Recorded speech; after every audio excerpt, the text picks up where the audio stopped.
Legenda Putri Mandalika. Kisah dari Provinsi Nusa Tenggara Barat. Setiap tahun, pada bulan Februari hingga Maret, di Pantai Kute Lombok, berlangsung Festival Bau Nyale. Festival Bau Nyale adalah acara tradisional suku Sasak untuk menangkap cacing laut.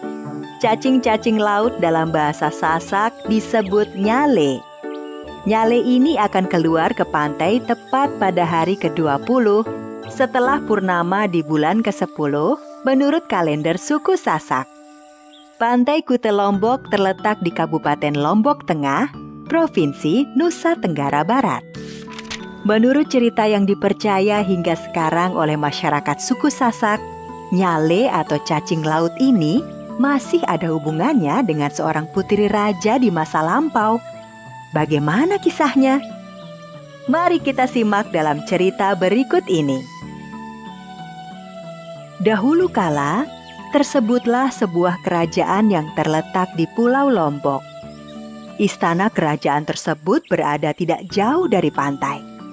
Raja Tanjung Beru dan permaisurinya Dewi Seranting memimpin kerajaan dengan sangat adil dan bijaksana. Rakyat pun hidup dengan rasa aman dan tentram. Dengan pemimpin yang mumpuni, rakyat sebuah negeri akan mengalami kemakmuran dan kesejahteraan. Kebahagiaan rakyat dan keluarga istana semakin bertambah setelah permaisuri melahirkan seorang bayi perempuan, Putri Mandalika, nama yang diberikan oleh Raja Tanjung Beru kepada putrinya. Hingga akhirnya Putri Mandalika tumbuh dewasa. Selain cantik, Putri Mandalika juga memiliki tabiat yang sangat luhur. Pangeran, Anda dari negeri yang sangat jauh. Kalau boleh tahu, apa tujuan pangeran berkunjung ke negeri kami? Maafkan Ananda, Yang Mulia Raja Tanjung Beru. Selama ini, Ananda telah mendengar tentang Putri Mandalika yang tidak hanya cantik, tetapi juga memiliki budi pekerti yang sangat luhur. Tujuan dari kedatangan Ananda adalah untuk melamar Putri Mandalika. Jika Yang Mulia berkenan, Ananda bermaksud menjadikan Putri Mandalika sebagai permaisuri. Sebagai seorang ayah, saya sangat tersanjung jika Mandalika menjadi permaisuri. Namun, untuk masalah ini, biarlah saya berbicara dengan Mandalika dan ibunya. Baik, terima kasih Yang Mulia telah berkenan mempertimbangkan lamaran Ananda. Untuk sementara, pangeran bisa beristirahat dahulu di istana khusus tamu kerajaan. Yang Mulia, tujuan Ananda adalah untuk melamar Putri Mandalika. Yang Mulia, maksud kedatangan Ananda... Ternyata bukan hanya satu pangeran yang melamar Putri Mandalika. Belasan pangeran dari berbagai negeri datang untuk melamar Putri Mandalika. Karena banyaknya pelamar yang datang, Raja Tanjung Beru mengadakan rapat terbatas dengan permaisuri dan putrinya. Mandalika, saat ini telah datang belasan pangeran dari berbagai negeri. Ayah tidak memutuskan pangeran mana yang akan ayah terima. Karena itu, keputusan ini akan ayah serahkan padamu. Mandalika, ibu dan ayah akan merestui siapapun pangeran yang akan engkau pilih. Ibu hanya bisa mendoakan engkau memilih suami yang tepat. Putri Mandalika tidak langsung memberi jawaban. Putri Mandalika pun memanggil semua pangeran yang melamarnya ke balairung istana. Putri Mandalika ingin mengenali siapa saja pangeran yang melamarnya. Putri Mandalika sepertinya berpikir keras menentukan pilihan. Sedangkan para pangeran itu mulai tidak sabar. Terjadi keributan kecil di antara mereka. Putri Mandalika pasti akan memilihku. Ayahku adalah raja besar yang menguasai utara. Tidak mungkin. Akulah putra mahkota kerajaan barat sana. Putri pasti memilihku. Ayahku adalah penguasa lautan di timur. Akulah yang paling layak menikah dengan Putri Mandalika. Jika sampai kamu atau kamu yang terpilih, kupastikan pasukanku akan menyerang kerajaan kalian. Kamu pikir aku tidak berani menyerang kerajaanmu? Pasukanku punya persenjataan yang lebih lengkap. Kerajaanmu akan kuratakan dengan tanah. Kalau aku tidak terpilih, maka aku bersumpah semua armada angkatan laut ayahku akan meluluhlantahkan negeri kalian. Akan ke bumi hanguskan negeri kalian hingga tak tersisa. Diam kalian! Para pangeran langsung diam di tempat karena terkejut Putri Mandalika ternyata berani membentak mereka. Pada hari ke-20 bulan ke-10 atau 3 hari dari sekarang, pagi-pagi sekali, datanglah ke pantai. Aku akan memberi jawaban kepada kalian. Masih ada waktu 3 hari lagi. Putri Mandalika menunda jawaban dan pergi ke pantai. Putri Mandalika sepertinya tidak ingin gegabah mengambil keputusan. Dia sudah melihat ancaman perang besar jika memberi jawaban dengan terburu-buru. Putri Mandalika pun bersemedi di tepi pantai. Dia mencari cara menghindari pertumpahan darah dengan memohon petunjuk yang maha kuasa. Pada malam sebelum hari ke-20, Putri Mandalika selesai bersemedi dan menemui kedua orang tuanya. Ibu, ayah, besok pagi-pagi, marilah kita datang ke pantai. Ananda sudah mempunyai jawaban untuk para pangeran itu. Hari yang ditunggu-tunggu para pangeran pun tiba. Belasan pangeran itu pun sudah menunggu dengan tidak sabar. Bukan hanya para pangeran, tetapi rakyat juga berduyun-duyun datang ke pantai. Mereka ingin mengetahui siapa yang akan menjadi suami Putri Mandalika. Putri Mandalika ditemani ayah dan ibunya datang dengan berjalan kaki dari istana. Setelah melihat para pangeran itu sebentar, Putri Mandalika berjalan menuju karang tempatnya bersemedi. Para pangeran, dengar baik-baik apa yang akan aku katakan, karena aku tidak akan mengulanginya. Jika aku menerima salah satu dari kalian, maka akan ada pertumpahan darah dan negeri-negeri di Lombok akan saling berperang. Aku hanya menginginkan rakyat negeri kita ini hidup makmur, aman dan tentram. Sungguh aku tidak akan sanggup melihat peperangan dan negeri-negeri saling bermusuhan. Kalian para pangeran akan tetap bisa hidup enak. Tetapi ingatlah nasib rakyat kalian. Rakyatlah yang selalu menjadi korban dan menderita akibat perang. Karena itulah, maka aku memutuskan menerima lamaran kalian semua. Itulah keputusanku. Dan keputusanku ini akan menghindarkan rakyat tidak berdosa dari kejamnya perang. Ibu dan ayah, terima kasih telah membesarkanku dengan kasih sayang.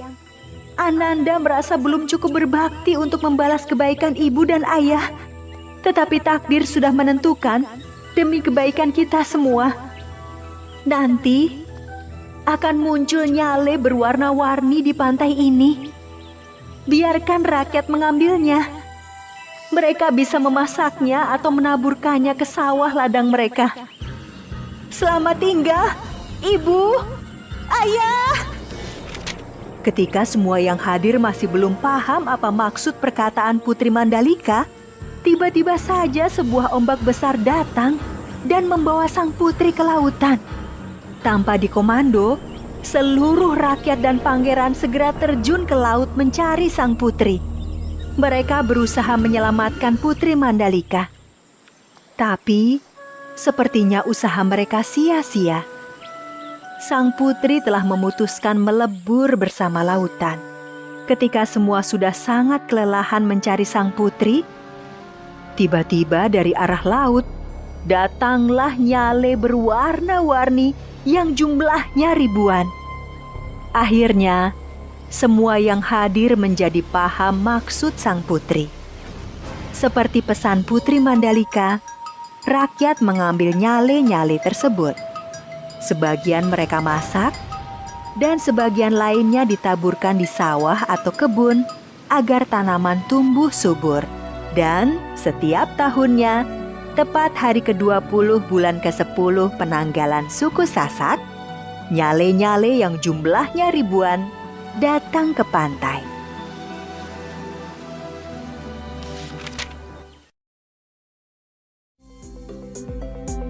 Halo teman-teman, subscribe di tombol merah di bawah ini ya. Like dan share juga di media sosial teman-teman. Dan satu lagi, isi komentar komentar, usulan, atau saran juga ya. Terima kasih.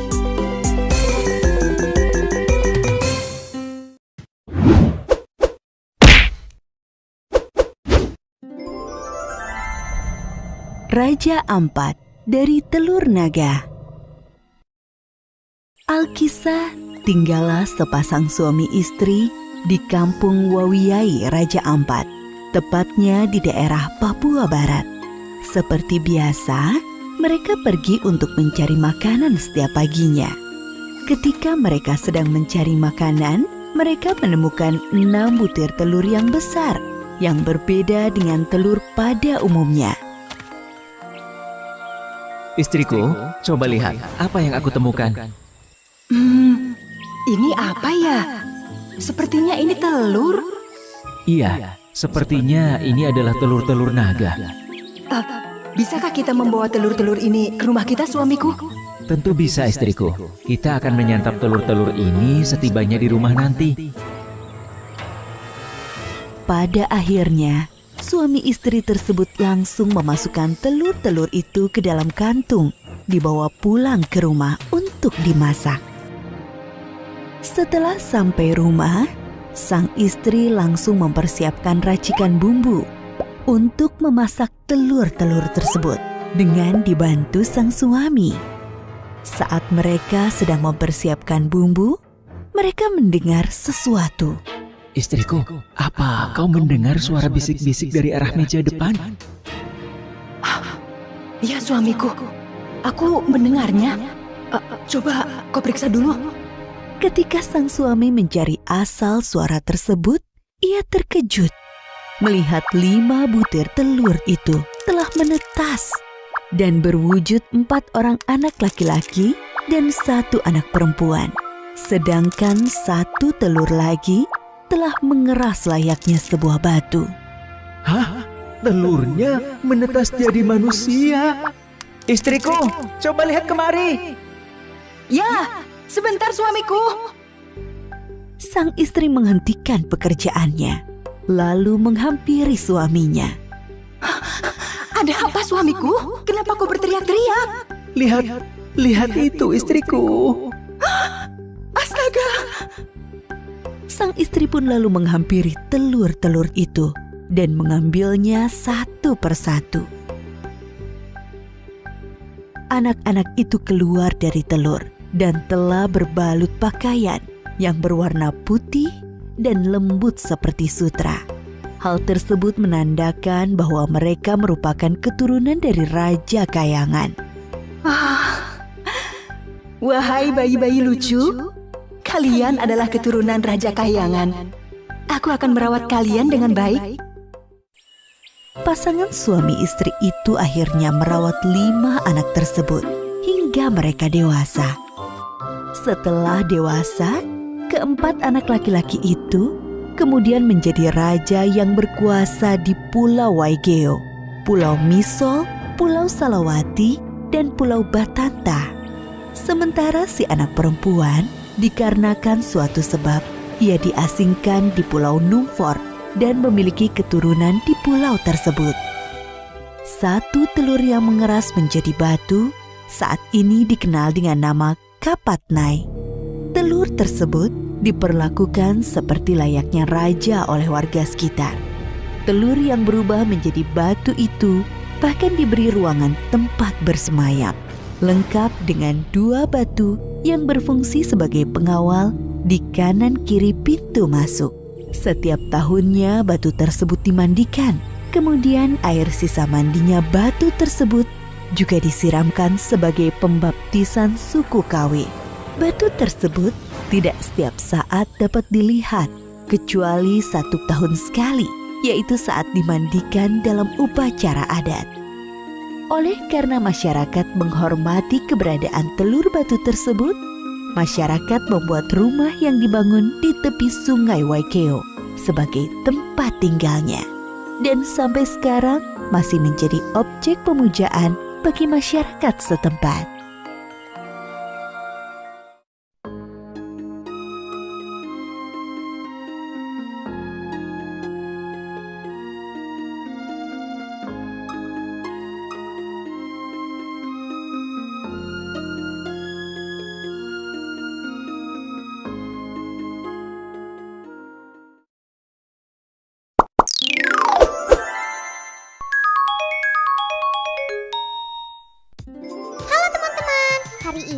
Diva dan Tommy akan memperkenalkan pakaian adat dari Kalimantan Barat. Dimulai dari Diva dulu ya. Diva memakai baju berbentuk rompi untuk atasannya. Lalu Diva memakai kain songket untuk bawahannya. Untuk rambutnya Diva memakai sanggul. Diva memakai ikat kepala yang disebut da'a. Untuk aksesorisnya Diva memakai anting. Terakhir Diva memakai gelang di bagian lengan. Sekarang giliran Tommy. Tommy memakai celana pendek yang disebut kabok. Tommy memakai baju berbentuk rompi. Selanjutnya, Tommy memakai gelang tangan. Tommy juga memakai ikat kepala yang dihiasi dengan bulu burung. Terakhir, Tommy memakai gelang di bagian kaki. Selesai deh. Tommy dan Diva memakai pakaian adat dari Kalimantan Barat. Sampai jumpa.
subscribe di tombol merah di bawah ini ya. Like dan share juga di media sosial teman-teman. Dan satu lagi, isi komentar, usulan, atau saran juga ya. Terima kasih.